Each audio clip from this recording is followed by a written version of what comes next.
In the last course, you've learned how to process your images on Pix4D Cloud and desktop applications. But is that really enough? Well, not really.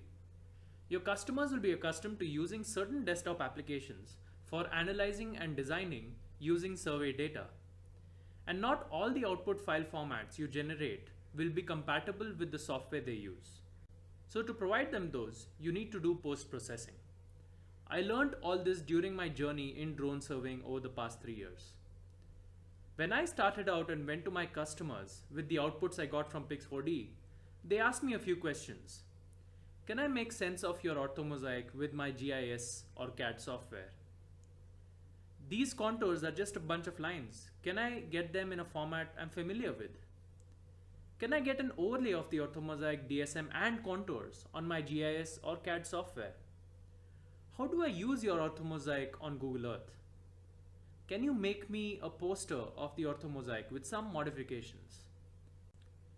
So in the following lectures, we are going to get answers for all of these questions in great detail.